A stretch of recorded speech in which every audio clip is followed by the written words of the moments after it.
Hola, bienvenidos a una nueva conversación pendiente. Hace 49 años, un muchacho que se quedó muchacho para todos y para todas en Colombia, se quitó la vida en un mes de marzo como el que pasa en este momento en Colombia y en el mundo. Ese muchacho se llamó Andrés Caicedo y quedó inscrito en la memoria de quienes amamos la literatura, los libros y la rebeldía como alguien que no se acomodó a su tiempo.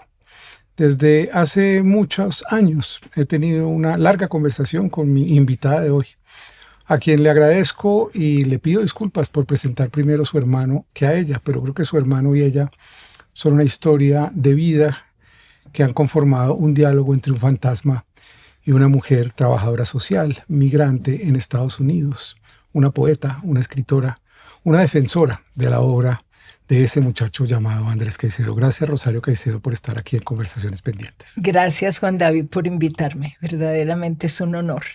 Estás aquí porque vienes a presentar una obra que ya está culminando de publicarse en la biblioteca de tu hermano, de Andrés Caicedo, que aparece en el sello Seix Barral.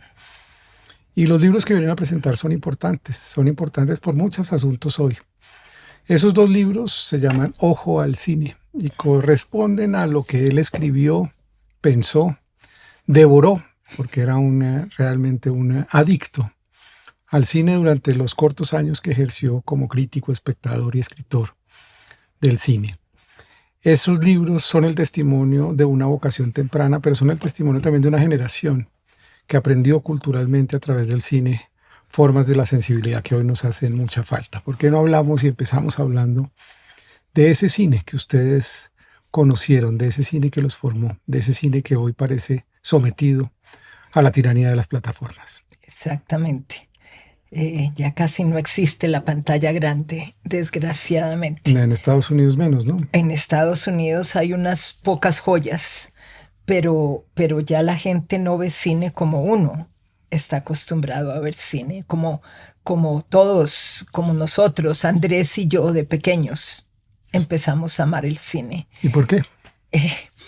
Pues yo pienso, ¿por qué? Porque ¿qué es lo que hace el cine, no? Y aquí yo tendría que hablar de lo que Andrés después, ¿no? De cuando estábamos chiquitos, pero de lo que Andrés siempre hablaba de lo que era el cine. El cine es una bella mentira. El cine es algo que no está en movimiento y que se pone en movimiento. El cine te lleva a otro mundo que no es el mundo de uno. El cine te saca a ti de la realidad. El buen cine, yo pienso. Y para nosotros, unos niños creciendo en una Cali en la década del 50, el cine nos llevó a un mundo mágico. Era una época en la que se podían ver matinales en los sábados y los domingos a las 10 de la mañana, y que uno podía ver mucho cine, mucho cine. Había muchos teatros para ver cine. Pero yo pienso que para Andrés desde muy pequeño el cine fue una huida, verdaderamente una huida de su propia tristeza. Un gran escape. Un gran escape, el gran escape, como es el título de una película. Ese fue el escape que él tuvo. Y yo pienso que lo empezó a desarrollar en la medida en que creció en una forma profundamente sofisticada. Yo he hablado mucho de eso porque yo digo que antes de nosotros ver cine, mi mamá nos hablaba de cine. Uh-huh. Mi mamá amaba el cine. No tanto cuando nosotros estábamos pequeños, yo recuerdo muy pocas veces que nos llevara a cine, pero mi mamá hablaba de las películas que a ella le gustaban, y mi mamá era una cuentista extraordinaria, como yo siempre lo he dicho, y yo creo que nosotros oímos de cine antes de ver cine, y leímos de cine Andrés leyó mucho de cine antes de ver las películas. Andrés se sabía el Ciudadano Kane antes de ver al Ciudadano Kane. Entonces yo pienso que hay como toda una reunión, ¿no? El séptimo arte reúne tantos artes, que yo pienso que eso hizo que Andrés se fuera concentrando tanto en la magia del cine. Las películas, como las de la vida misma, tienen una prehistoria. Tú escribiste un bello libro hace unos 5 años o 6 años que publicamos juntos.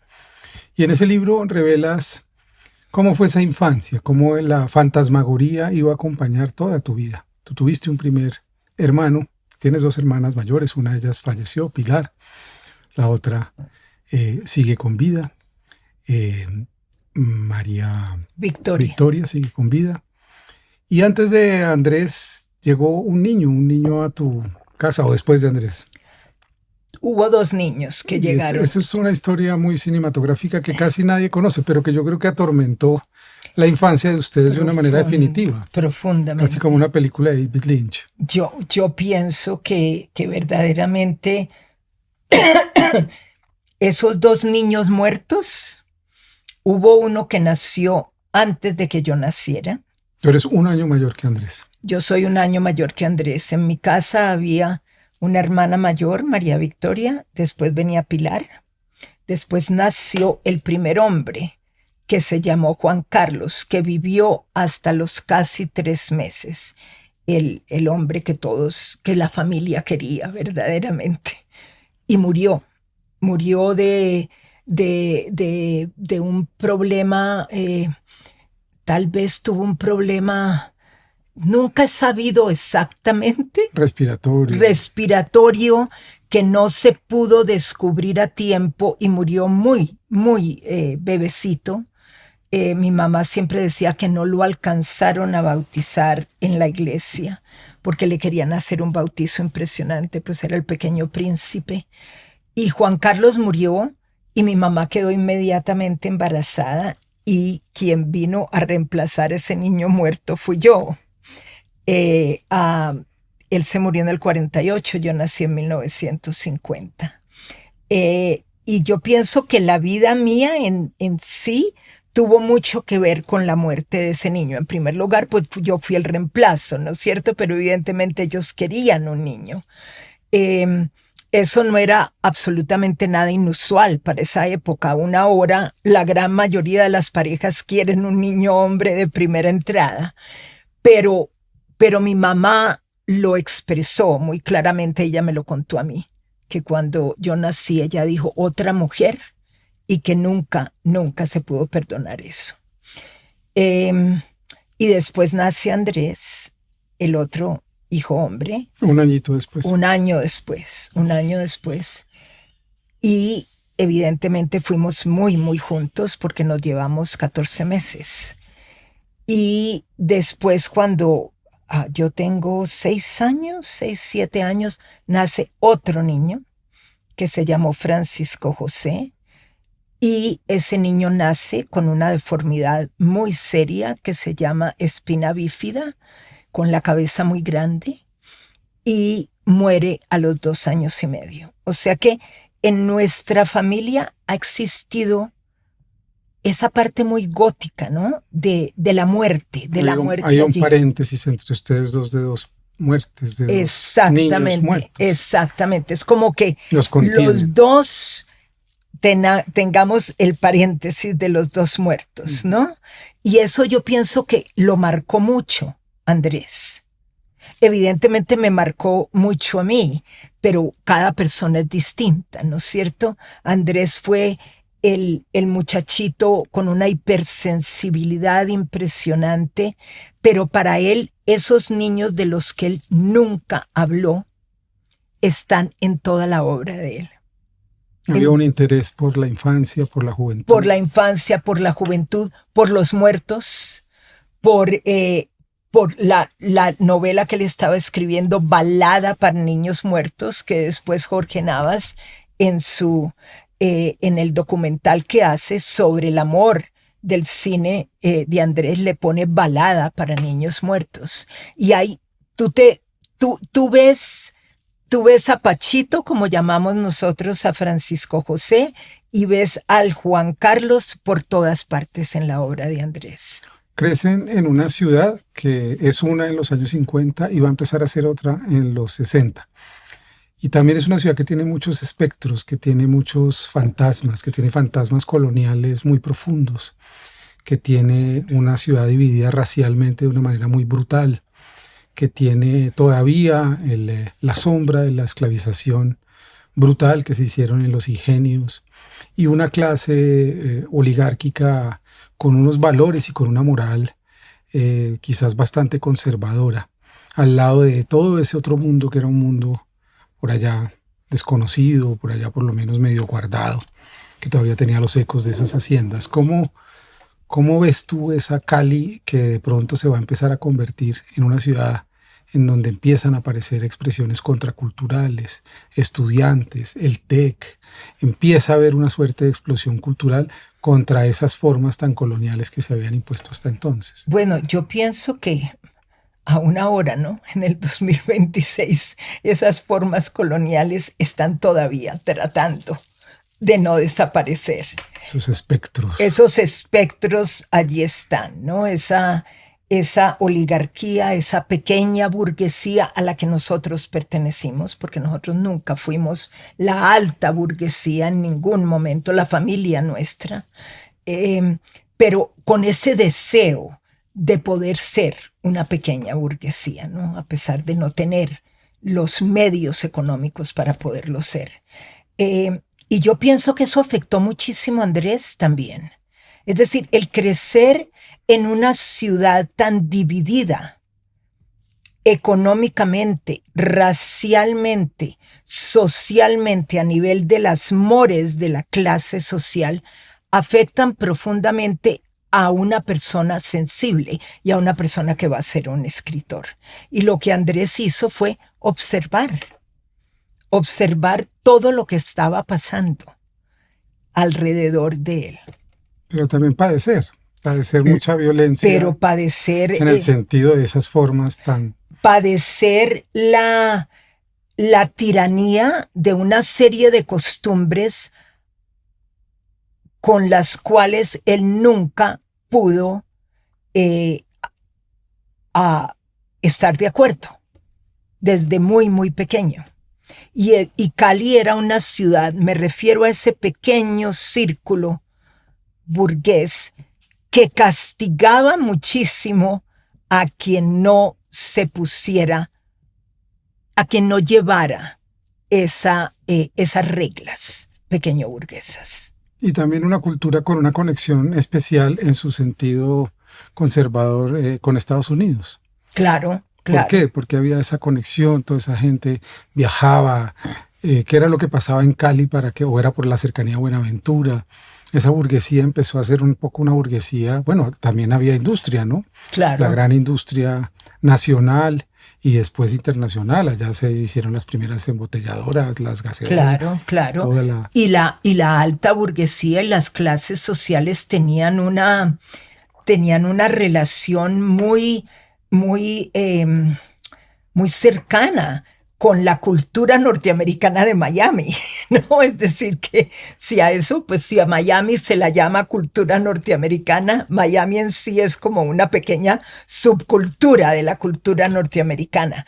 Pero de todas formas, las clases sociales miraban a Miami como algo que era lo que ellos querían ser. Entonces había toda esa influencia, ¿no? ¿Y en qué momento tú ves que Andrés, a qué edad, más o menos, 12 o 13 años, empieza a reaccionar contra esa sociedad? ¿Y cómo empieza a reaccionar? Yo sé que tú conservas sus primeros cuentos, sus dibujos. Hay como una vocación de rebeldía muy temprana que tú empiezas a acompañar y a volverte tu aliada en ese camino. Muy, muy temprano. Andrés... Como yo lo he comentado varias veces, Andrés quería ser dibujante. Andrés dibujaba muy bien. Andrés quería ser un autor de cómics, lo que le llamábamos nosotros los cómics. Le encantaban los cómics de Superman, le encantaban los cómics de los westerns, y él hacía cómics. Y cuando él regresa Andrés lo mandan cuando tenía como 12 años al Colegio Calasanz de Medellín, porque ya estaba expresando una serie de rebeldía que pues a mis papás no les parecía que estaba bien, y en esa época mandar a un niño varón a un internado quería decir que el niño varón pues a lo mejor se podía mejorar desde el punto de vista de su comportamiento. Andrés lo mandan al Colegio Calasanz cuando él tenía 12 años, y él lo cuenta mucho en todo lo que ha aparecido en el cuento de mi vida, en Noches sin Fortuna, en las cartas, que es allí, en el Colegio Calasanz, cuando él empieza a leer a Poe, empieza a estar en contacto con el temor. O sea, una cosa muy gótica, ese romanticismo gótico de Andrés está muy, muy presente desde que él estaba muy pequeño. Yo no tendría las palabras para poderlo decir porque yo no sabía exactamente qué era lo que estaba pasando allí, pero cuando él regresa del Colegio Calasanz, que tuvo una reacción muy, muy violenta en cierta forma, él se vuela 3 veces del Colegio Calasanz mientras mi mamá lo lleva a la casa donde mi mamá estaba porque no se quería quedar allí. Mi mamá lo vuelve a llevar y lo vuelve a llevar, él se queda allí. Y yo creo que Andrés sintió en el Colegio Calasanz la primera vez que estaba fuera de casa. Al menos así lo veo yo. Yo pienso que en toda familia hay muchas familias, ¿me entiendes? Cada persona de esa familia cuenta un cuento distinto. Este es mi cuento. Nosotros crecimos en una casa muy triste, con mucho amor, pero mucha tristeza, muchos fantasmas. Y yo pienso que Andrés se sintió Jesús. Aquí estoy solo y puedo leer. En una parte de Noches sin Fortuna habla, él empezó a escribirle cartas a mi mamá que se perdieron por completo. Mi mamá las recibía y se ponía a llorar, y yo nunca recuerdo dónde están esas cartas ni nunca se pudieron encontrar. Pero él, cuando regresó de ese año, él quiso volver al Colegio Calasanz. O sea, ya estaba adaptado, ya como que sentía que allí se estaba sintiendo mejor. Pero mis papás no lo pudieron mandar porque no había más dinero. Entonces él se tuvo que volver a regresar a la casa, y allí fue cuando Andrés empezó a escribir. ¿Y entró al colegio de los maristas? Entró, espera un momentico, entró al colegio, sí, no, entró al colegio Bermans. Uh-huh. Y del colegio que Bermans, es un colegio de clase alta que también le causa... Exactamente. Hay una conciencia en él de esa burguesía, lo que hacían las personas. Claro, y él mismo lo cuenta de cómo él trataba como de parecerse a esos muchachos y él no podía. Decir, no solamente porque no eran de su misma clase, no tenía el dinero que tenían ellos para ir al club campestre, etcétera, etcétera. Andrés siempre se sintió como fuera de... outside of the box, fuera de lo que se pensaba que Andrés debía ser. Y allí es cuando Andrés se empieza a considerar escritor. Se revela escribiendo. ¿Cómo era esa generación que tú sí conociste como niña, como esos muchachos? ¿Cómo eran esos muchachos que van a ser los dirigentes de este país en muchos casos? ¿Cuáles eran sus costumbres, sus formas? ¿Qué era lo que le resultaba tan duro a Andrés de aceptar de esa clase social? Y a ti, por supuesto, no sé cómo lidiabas tú con ese mundo. Sí, a mí también, porque yo pues era una niña, ¿no? Y las niñas también teníamos que estar de acuerdo con lo que se nos exigía a nosotros como niñas, como adolescentes. Yo pienso, empezando por Andrés, que él era muy consciente de que él no iba nunca a poder ser, como él me dijo a mí un día, y debíamos tener 13 o 14 años, me dijo algo así como, Rosarito, yo nunca voy a tener una finca donde vaya a sembrar tomates. Es decir, él sabía que para tener dinero, tenía que tener tierra. Nosotros no teníamos tierra y tenía que sembrar algo. Yo tomatero no soy. Y él despreciaba muchísimo como esas normas sociales que tenían los muchachos del Colegio Bermans.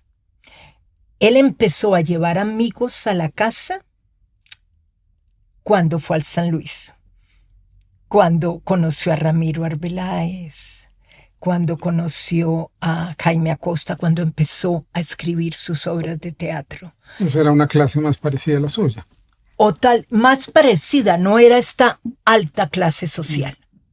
Y esa clase también va a aparecer en algo que es muy característico en su obra y en su dolor, pienso yo, que es la expresión de ese patriarcado de las pandillas, de la violencia, de las barras, de los combos. Eso aparece en Que Viva la Música. Exactamente, y en El Atravesado, por ejemplo. Él está observando continuamente, ¿no? Él está observando y, como tú dices, también sufriendo, viendo, por ejemplo, qué es El Atravesado. Él busca, él crea un personaje que es completamente distinto al Andrés, ¿no? Andrés no era una persona violenta, Andrés nunca fue miembro de una pandilla, Andrés no era pues un alfa muchacho que se iba a poner a pegarle a alguien, ¿no? Pero él crea eso, porque él ve que eso es lo que nuestras costumbres quieren hacer de los muchachos hombres. Una cosa es el Andrés del que hemos hablado hasta este momento. Y otra cosa es el que va a empezar a hacer a partir de los 15, 16 años. A los 15 años, Andrés se empieza a considerar escritor. Es decir, a los 15 años, Andrés me dice a mí, yo soy escritor. ¿Y qué empieza a pasar en tu casa con sus propias... Bueno, estrena su primera obra en el Colegio San Luis. Estrena su primera obra, estrena obras maravillosas. El mar es mucho después. Estrena Las sillas de Ionesco. Recibiendo al nuevo alumno. Recibiendo al nuevo alumno. Él empieza a escribir teatro, ¿no? Y un teatro muy interesante. Un teatro muy interesante. Gracias a ti que recibiste la obra de Andrés para Planeta, pues está toda la obra de Andrés. Y cuando tú ves la cantidad de libros que hay en estos momentos de la Biblioteca Andrés Caicedo, lo que muchas personas, amigas mías en los Estados Unidos me dicen, pero ¿cuántos años tenía cuando se murió? ¿Cuántos? Es decir, Andrés tuvo un periodo activo, creativo de 10 años para haber producido lo que produjo. Y esa febrilidad le produjo problemas en su casa, con tu padre. Exactamente, y con yo creo, con la estructura familiar, ¿no? Es decir, el hecho de que él quisiera ser escritor. Recordemos en primer lugar que estamos viviendo en una época en la que Andrés era el único hombre, había 3 mujeres en la casa. Mis papás querían que Andrés fuera un profesional, un abogado, un médico, un economista, que fuera a la universidad, que se pudiera ganar la vida, como siempre le decían. Pues en esa época y desgraciadamente aún ahora, los escritores tienen problemas para ganarse la vida. Entonces, para mis papás, y yo no los critico por eso, ¿no? Porque yo pienso que ellos respondieron a ese momento histórico en los cuales ellos vivieron. Ellos trataron de hacerlo mejor. Pero lo mejor no fue suficiente para Andrés, porque él toda la vida se sintió como que él no estaba respondiendo a esas expectativas. Eso ya fue al graduarse del colegio. Y tú te vas de su lado muy pronto. Yo me voy, yo me casé muy joven, a los 20 años, o sea, en 1970, pero yo alcancé a ver a Andrés estudiando en el TEC. O sea que eso fue muy lindo, ¿no? El Teatro Experimental de Cali. El Teatro Experimental de Cali, donde él decide no entrar a la universidad, pero irse al TEC.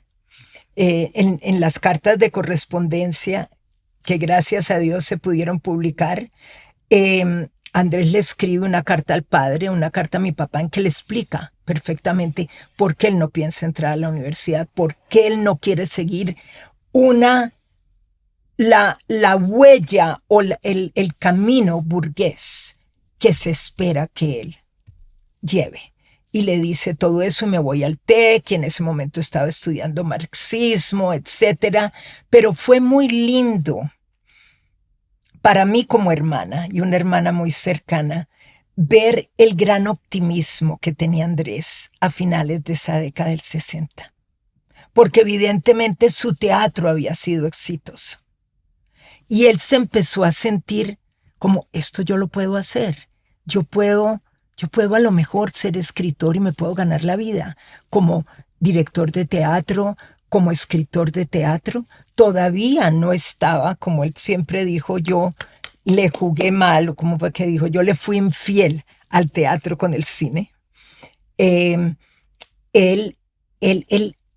Andrés de finales de la década del 60 es un Andrés muy optimista. Uh-huh.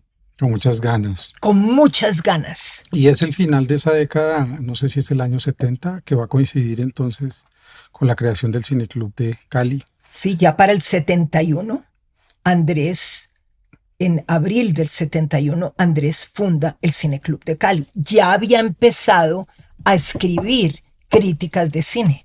Que compartía además febrilmente con otros críticos del mundo. Con otros críticos de cine del mundo, pero ya Andrés, un muchachito que no había cumplido 20 años. En abril del 71, Andrés iría a cumplir 20 años en septiembre del 71. Andrés crea el Cineclub de Cali con un ciclo de Godard en Cali, ¿me entiendes? Es decir, eso es algo que uno dice... extraordinario que una mente pueda tener esa creatividad. ¿Cuál es la historia de ese cineclub? ¿Cuáles son los amigos que se reúnen o cuál es la potencia que le hace a ellos instalar en un teatro comercial un espacio para otro cine? Pues mira, y empezar además a pensar en una publicación que es la que nos tiene? Exactamente. Andrés entonces, ya para esa época, Andrés era muy amigo de Ramiro Arbeláez, muy amigo de Jaime Acosta, conoce a Luis Ospina, que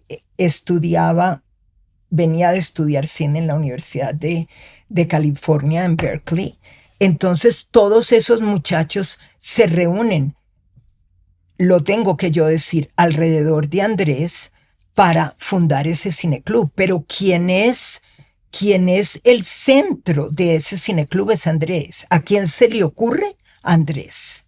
Y fundan la revista. ¿Cuándo la fundan? Y la revista, Dios mío, la primera revista del... el 71 también, ¿no?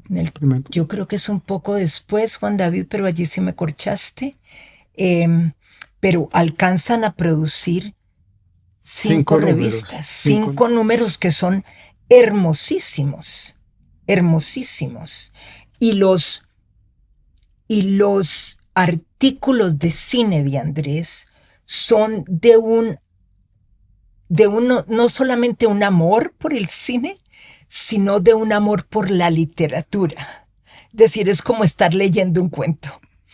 Y también la gente, y esto me lo ha comentado a mí mucha gente, cuando se leen la crítica de cine de Andrés, no se pueden imaginar que es un muchachito el que está escribiendo eso.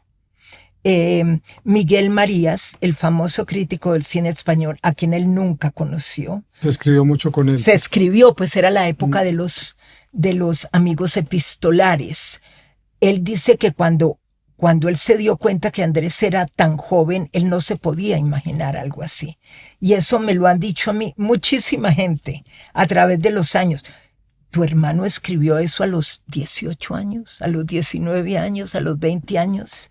O sea, para Andrés el cine se convirtió en una verdadera pasión. ¿Volviste a leer esas crónicas o esas críticas ahora para la nueva edición? ¿Has vuelto a revisar algunos de esos textos? He vuelto a revisar muchísimo de los textos y lo que estoy tratando de hacer, porque a mí me gusta mucho el cine. Si Andrés algo me dio, fue el amor por el cine. me dio muchas cosas, pero ese amor por el cine continúa y me produce un gran placer. Entonces yo lo que trato de hacer con Ojo al Cine, que esta es la 4ª edición, ¿no?, de Ojo al Cine, porque empezó primero con Norma en 1999. ¿Completa? ¿Estaba toda? No estaba toda completa, pero la primera fue en 1999. La segunda vino a ser en el 2007, creo que fue también con Norma. Y después vino otra que ya estaba completa con todas. Luis Ospina y Sandro Romero Rey compilaron todo lo que se hizo con Random House. Con una letra infamemente pequeña. Con una letra infamemente pequeña, tienes tú toda la razón. Y esta ya es la 4ª edición que se hizo en 2 volúmenes. Y pues eso es maravilloso, que un libro de cine vaya ya por la 4ª edición y que estos sean 2 tomos. Entonces yo lo que hago muchas veces, ahora que desgraciadamente se pueden ver tantas cosas en la pantalla pequeña, es buscar las críticas de cine de Andrés y verlas. Ver las películas. Y ver las películas. Por ejemplo, a mí me gusta tanto Hitchcock como le gusta a Andrés. Entonces, pues me veo, leo y desgraciadamente cuando puedo ir a ver la película en la pantalla grande, la voy a ver, y yo tengo la gran suerte en ese sentido que vivo cerca de una universidad y muchas veces esas películas las dan en 35 milímetros en la pantalla grande. 35 milímetros, no son digitales ni nada, la verdadera película. Y las veo porque yo ya me he leído la crítica de Andrés.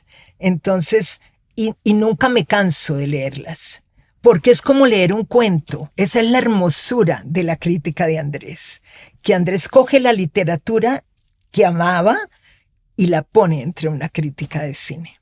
En ese momento de esa cinesífilis, casi como la llama él, y de esa febrilidad, evidentemente él también está escribiendo cuentos, pero tiene un sueño, que es hacer cine.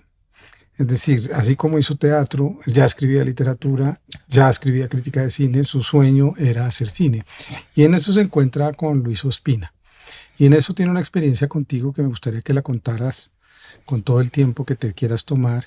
Y es que él va a Estados Unidos a intentar contactar a Roger Corman, que es un escritor de películas de serie B, que él admiraba muchísimo, y esto tiene, digamos, toda una historia que yo creo que es una historia tan bella, pero también tan dolorosa, porque él comprende la dimensión del mundo real en el que está, ¿no? ¿Qué es lo que pasa con ese viaje y cómo logra irse él, que es un gesto de Luis Ospina que yo creo que hay que reconocer después de que termines tú el primer relato? Mira, Andrés, yo pienso que hubo muchas causas de por qué él se quiso ir a Hollywood a vender guiones surreales de horror para Roger Corman. Esto aún en 1973, para mí, y yo siempre he sido una persona como muy realista, me parecía pues completamente absurdo. Es decir, cómo una persona que no sabía inglés iba a poder irse a Hollywood a vender los guiones de para Roger Corman. Yo estaba viviendo en Houston porque yo me casé muy joven, como lo dije, y en esa época mi ex esposo, estaba haciendo su residencia de psiquiatría en Houston y nosotros estábamos viviendo en Houston.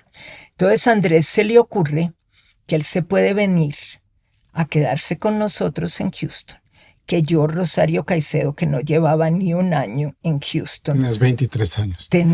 Exactamente, acababa de cumplir 23 años, no llevaba ni siquiera un año en los Estados Unidos. Le iba a traducir unos guiones basados en los cuentos de Lovecraft y de todo eso al inglés. Ponte tú a pensar, es decir, eso es algo completamente absurdo.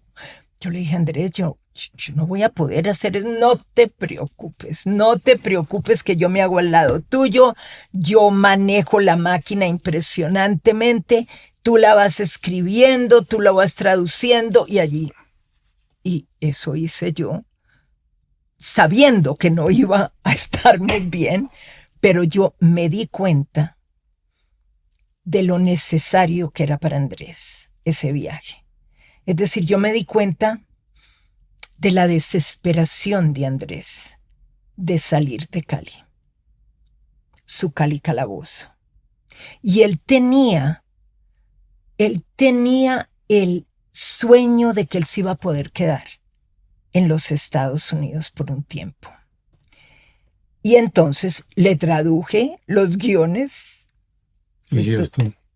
Jesús, pésimamente mal traducidos, y con esos guiones creo que nos demoramos, él llegó en mayo, 2 meses traduciendo esos guiones. Mayo, yo todavía guardo, y eso no lo he dado ni a la Cinemateca ni a ni al archivo que doné en la Universidad de Texas en Austin, porque para mí ver el diccionario con el que yo traduje esos guiones que están vuelto nada, el diccionario está vuelto nada, me recuerda mucho a Andrés y a lo que hicimos los dos juntos, y a lo que puede ser un amor filial, ¿no? Y a lo que puede ser verdaderamente...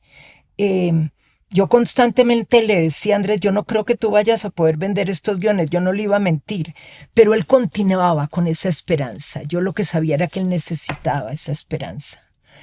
Y con esos guiones se fue. Como te puedes imaginar, fue un desastre. Fue un físico desastre. No tenía plata, vivía en las partes más horribles del mundo. Es decir, esas cartas, yo las leo y a mí me provoca llorar, y yo no lloro hace años. De ver el desespero de él de darse cuenta que está fracasando. La impotencia. De la impotencia total. Y Andrés iba a cumplir 22 años. 22 años, porque él se devuelve en septiembre, iba a cumplir 22 años. Y yo estaba supremamente preocupada. Yo me devuelvo en julio para visitar a mi familia con Sergio, mi ex esposo, y yo estoy continuamente hablando con Andrés. Y me preocupa profundamente lo que Andrés me está contando de cómo se está sintiendo él, que no puede contactar a nadie, que no tiene sitio donde vivir, está viviendo en un sitio que era prácticamente un prostíbulo en Alvarado Street. Y allí es a donde Andrés empieza a ver cantidades de cine. En esos teatros, pues en Los Ángeles uno puede ver cine a una hora todo el tiempo. Es la primera vez que Andrés ve Citizen Kane, la primera vez. Y él toda la vida me decía, Rosarito, con todo lo que a mí me fue mal, en Hollywood pude ver Citizen Kane. Y cuando nosotros regresamos a Cali, y yo me encuentro con Luis Ospina. Y Luis, tan hermoso, esto lo escribí yo después de que Luis murió. Porque es una bella escena, se encuentran en Los Turcos. Sí, nos encontramos en Los Turcos en Cali. Yo había visto a Luis varias veces, pero yo no era una gran amiga de Luis ni nada, pero Luis se da también cuenta porque está en contacto con Andrés. Ellos escriben de lo mal que está Andrés. Entonces Luis me dice a mí que Andrés no se puede regresar para Cali, que Andrés se tiene que quedar en California, que esto no es bueno para Andrés, que por favor que Andrés se quede en Cali. Y yo le digo a Luis, que Andrés se quede en Los Ángeles. Yo le digo a Luis, Andrés no se puede quedar, Luis. Andrés, mis papás no tienen la plata para mantener a Andrés en California. Yo esto lo escribí y le dije a Luis, nosotros no somos de plata, que es una expresión tan supremamente clasista, ¿no? De uno ponerse en donde uno se debe poner. entonces Luis, tan generoso, él me dijo, nunca cuentes esto mientras yo esté vivo. Luis sacó de su billetera, después de que yo le expliqué y todo lo demás, Luis llegó y dijo, mira, este dinero es para que Andrés pueda vivir por un tiempo, evidentemente no en Estados Unidos, pero para que él no se sienta tan mal sin dinero. Y me dio a mí, en esa época, 1973, julio de 1973, $1,500, que eso viene a ser, yo en el artículo lo escribí que era como $9,500 de esta época, 10,000. Una cantidad de plata, yo en la vida había visto eso, y yo en la vida había visto a nadie que tuviera esa cantidad de plata, ¿me entiendes? Yo le dije a Luis que yo no lo podía, que yo no podía recibir ese dinero. Y Luis me dijo, mira Rosario, Luis era una persona tan extraordinaria en tantas cosas, y me dijo, mira Rosario, el que yo los tenga y el que Andrés no los tenga, el que tú no los tenga, eso es pura coincidencia.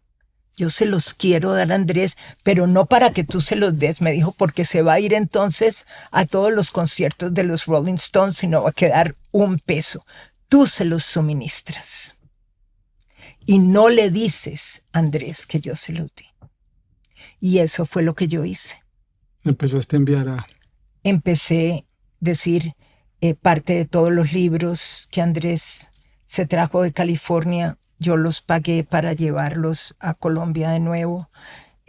Parte de cuando él llegó de nuevo a Houston para venirse para acá, me fui unos días con él a Galveston, que es una belleza de pueblito cerca, a él le encantaba el mar, nos quedamos allí unos días y después yo le mandaba plata desde Estados Unidos. Desde Estados Unidos para la revista, para lo que fuera. Nunca le dije que era la plata de Luis. Nunca. Luis hacía la revista con él, con su plata. Exactamente. Desde Estados Unidos. Era un círculo, era un triángulo de afecto. Un triángulo. Y nunca me dijo Luis, tú no me tienes que decir cómo, en qué se las vas a gastar, cómo se lo vas a mandar. Lo que... Esto es, no se los des a él, pero yo confío en ti. Tú lo administras. Eso cuando Luis murió, eso yo siempre lo respeté, de que él me dijo, nunca cuentes esto, pero cuando Luis murió, yo dije, esto es algo tan hermoso que puede ser más hermoso que el amor hacia un amigo o hacia cualquier persona. Es decir, ¿qué puede ser más hermoso que eso? Y por eso escribí eso. Y en ese momento, ¿cómo sentiste, cómo viste, digamos, el horizonte que ya se empezaba a oscurecer para Andrés, ya cuando le toca vuelve a Cali y empieza un momento de unos últimos 4 años muy duros, muy complejos? Profundamente las duros. Cartas revelan un dolor, una incomunicación con sus contemporáneos. Profundamente duros. Yo pienso que Andrés él llegó en septiembre del 73. Bueno, recordemos, Andrés empieza a escribir de verdad que viva la música en Los Ángeles. Uh-huh. ¿Ok? Andrés se viene con el concepto de que viva la música cuando llega a Houston. Ya tiene el concepto de María del Carmen muerta. Y si ustedes leen, de cualquier persona que lea que viva la música, ese es un guiño a James Joyce. Él pone Andrés Caicedo, Los Ángeles, Cali.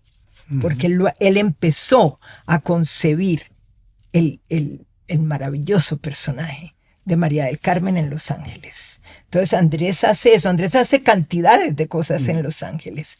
Pero él llega,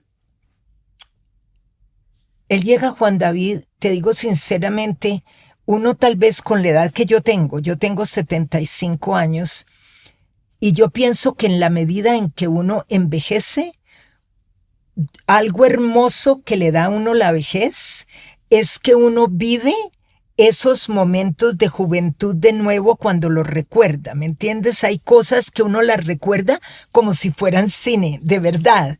Y hay veces, por ejemplo, hace poquito, yo tuve que parar en el aeropuerto de Houston en uno de los viajes que tuve que hacer. El avión paró en el aeropuerto de Houston. Y tuve que pasar por un corredor yo sola. Evidentemente no debió haber sido el corredor por donde me encontré a Andrés. Pero yo lo sentí allí, ¿me entiendes? Yo sentí a ese muchacho que llegó solo con ese atlas que se había comprado. ¿Qué es un atlas? ¿Un mapa mundi? Un mapamundis. Él llegó con un mapamundis. Una esfera. Sí. Una esfera, un mapamundis. Nos encantaba el mapamundis. Yo lo regalé, lo doné a la biblioteca, a la cinemateca. Y me dijo, si no voy a poder ver el mundo, al menos lo puedo tocar. Y se apareció con ese mapamundis. Era como la sirena del Mississippi, ¿me entiendes? Era como esa famosa, la película de Godard, cuando aparece Catherine Deneuve con la jaulita y el pajarito. Uh-huh. Es muy similar, ¿no? Pero yo lo vi completamente derrotado.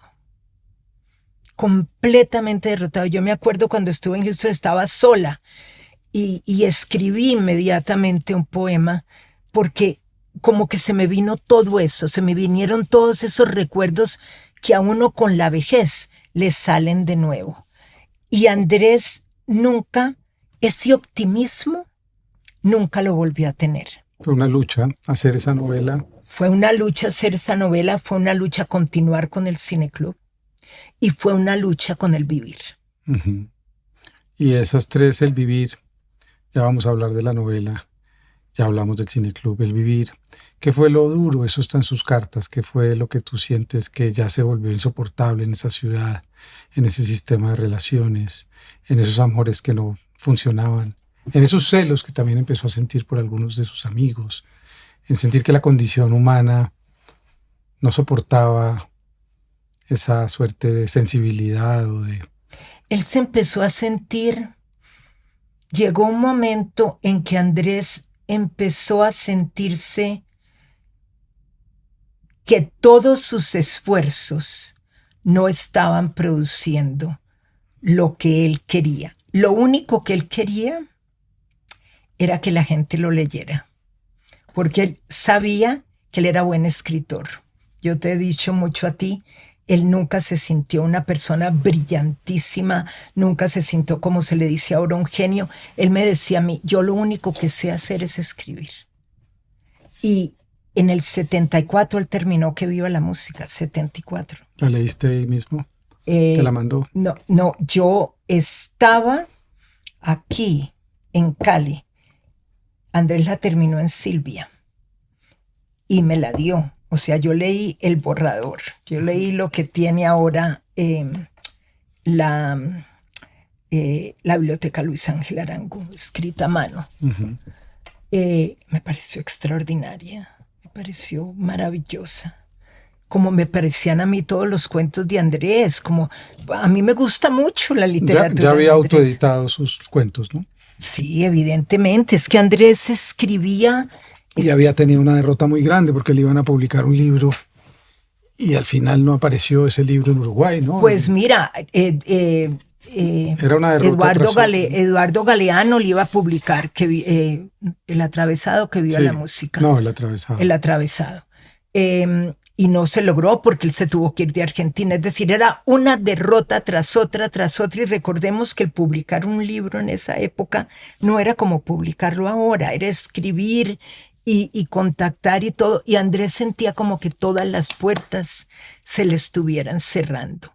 Más ya él estaba llegando a una edad en que se suponía que un hombre tuviera que valerse por sí solo. Y Andrés no se estaba valiendo por sí solo económicamente, me refiero yo. Pero él trataba en todos los puntos de vista con el cineclub, escribiendo para periódicos y no podía. Cuando se trataba de independizar de mis papás, no podía. Nunca pudo independizarse a pesar que trató. Entonces yo pienso que en esa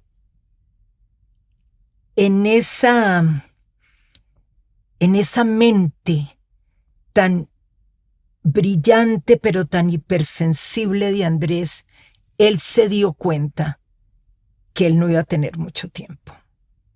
Yo pienso que ya para el 73 Andrés dijo esto no le queda tanto. Esto no va por buen camino. Es decir, ya el sufrimiento era demasiado. Y es que uno lo ve en las cartas, ¿no? Por eso fue tan hermoso poder publicar esas cartas, ¿no? Son hermosas, son un gran documento literario. Un gran documento literario, una gran autobiografía, ¿no? En cierta forma son la autobiografía de Andrés. Y yo pienso que poco a poco empezó a deteriorarse. Y es digamos, la cristalización de eso que hoy se volvió un tema público, pero que en ese momento se escondía, y era el deterioro también de su salud mental, de su sensibilidad con el mundo, y de que lo empiecen a llevar a los internados, a los hospitales. Que fue solamente una vez, ¿no? Es decir, una vez Andrés, después de su segundo intento de suicidio, mis papás, que es aquí en Bogotá, mis papás lo internan en la Clínica Santo Tomás. Aquí. Esas cartas son tremendas. Esas cartas en la Clínica Santo Tomás, yo te advierto que son impresionantes. Y las llamadas que yo tuve con Andrés en la Clínica Santo Tomás, las tengo cinceladas en mi mente. Yo logré ir a la Clínica Santo Tomás de nuevo hace un año con una persona que se ha vuelto muy amiga mía, que está escribiendo una psicobiografía sobre Andrés, un psiquiatra, psicoanalista que es maravilloso, y nos fuimos a la Clínica Santo Tomás y logramos conseguir parte de la historia clínica de Andrés. Y cuando yo entré a la Clínica Santo Tomás, pude recordar lo que Andrés me contaba de los jardines que él veía y de cómo esos jardines parecían rejas. Y eran unos jardines muy bonitos porque se veían unas cantidades de flores y todo. Yo me acuerdo que me decía, Rosarito, estos jardines son rejas. Rosarito, por favor, que me saquen a mí de aquí. Es decir, lo que más le tenía terror era que le dieran electrochoques. Y se logró que no le dieran electrochoques. Pero después de eso, que fue en el 76, mayo del 76, creo, él sale un mes y medio después, como en julio. Ya le queda muy poco tiempo. Andrés se muere en marzo del 77. Pero yo me acabo de encontrar una carta hace unos meses que no aparece en la correspondencia, en donde Andrés me escribe a mí. La carta es de enero del 77, o sea, a 2 meses de matarse. Y está, me dice, muy contento porque ya ha decidido irse a vivir a Cali con Patricia Restrepo, su novia, y esta parte de la carta es impresionante porque me dice, afortunadamente el año 1976, que fue el peor de mi vida, se ha acabado. Me dice, ahora lo único que espero es una retahíla de buenos días. Pues la retahíla de buenos días no se dio. Y llegó 1977, con que iba la música entregada a Colcultura. Ese día. Y con la promesa de que se iba a publicar. Y que se iba a publicar. Es decir, él al menos la pudo ver, ¿no? Y se las mostró a mis papás. Se las llevó a mis papás el día de su muerte. Tú tienes un relato muy duro de cuando te enteras de esa muerte, de ese suicidio en el edificio Corquidi de Cali el 7 7 de marzo. 4 de 4 de marzo. marzo de 1977. Un marzo como este de hace 49 años. Cuéntame un poco, cuéntale a la gente que nos ve ese recuerdo. O yo estaba en Houston, no en Houston, por Dios, en New Haven, Sí. donde viví por décadas. Bueno, sigo viviendo en Connecticut. Estaba casada todavía, mi bebé, Paulina, que tiene 50 años ahora. O sea, Paulina estaba pequeñita. Yo le estaba dando el pecho. Y yo había hablado con Andrés como una semana antes. Aquí vuelve el cine. Y él se estaba sintiendo muy mal. Una semana antes se estaba sintiendo muy mal y me dijo, Rosarito, no puedo ni ver cine. No puedo ni ver cine. Y yo pienso que eso siempre se me quedó a mí, como, ay, Dios mío, ¿qué va a pasar? Es decir, no fue una sorpresa para mí que Andrés se matara. Pero cuando yo recibí la llamada, que yo no la recibí, Sergio, mi ex esposo, la recibió, yo le dije a una amiga mía que estaba conmigo, yo le dije, Andrés se mató, porque yo oí que Sergio le dijo a una de mis hermanas que llamó, no me digas. Y yo como que dije, Andrés se mató. Y tuve que esperar como 10 días o una semana tal vez para venirme, porque no teníamos todavía la visa de residente. Pero ¿Fuiste a la biblioteca? fui a la biblioteca después, bueno, después de que regresé, fui a la biblioteca a tratar. Yo me quedé 2 meses aquí con mis papás. Yo me vine, yo no pude ir al velorio. Al velorio ni al funeral. Yo regresé, yo llegué aquí a la semana, pero después de regresar a New Haven, yo tenía 27 años, ni siquiera 27, espera, sí, ni siquiera 27 años, tenía 26 años. Acababa de cumplir 27 años, llegué en mayo, y yo, como toda la vida he pensado que todas las respuestas están en los libros, que yo voy a saber absolutamente todo por los libros, que todo lo que yo quiero saber está en un libro. Y yo me fui a la biblioteca de Yale a buscar libros de suicidio, porque pues yo quería entender. En esa época estaba tan joven que pensaba que iba a poder entender un suicidio. Y yo me iba todos los días con mi niñita en un backpack a buscar libros de suicidio, pues en la época en que las bibliotecas uno iba a la bibliotecaria y le preguntaba y esto. Y iba todos los días y sacaba libros de suicidio y sacaba libros de suicidio y sacaba libros de suicidio y tomaba nota. Me acuerdo que me leí cantidades de biografías de Sylvia Plath, de Virginia Woolf, y un día yo noté que la bibliotecaria llegó y me dijo, mire señora, pues yo era la esposa de una persona que enseñaba en Yale, entonces tenía la tarjeta de biblioteca por mi esposo. Entonces me dijo, mire señora, venga aquí un momentico, porque yo le pregunté, ¿tiene más libros de suicidio? Entonces me dijo, venga aquí un momentico, y yo me encuentro con que quien está allí en la oficina es uno de los profesores de mi ex esposo, un médico con la bata blanca. Psiquiatra. Pues psiquiatra, imagínate tú, pues han estado viendo por un mes a una niña, pues a una mujer muy joven con una bebé, sacando un libro de suicidio tras otro, pues entonces este señor, que yo lo conocía, me entró un terror horrible. Aquí es a donde uno se da cuenta verdaderamente lo que es el sexismo y todo, de que mi ex esposo se viniera a dar cuenta de que yo estaba haciendo esto. Entonces yo le dije, por Dios, no le vaya a decir, yo soy fulana de tal, y yo lo conozco a usted a través de esto.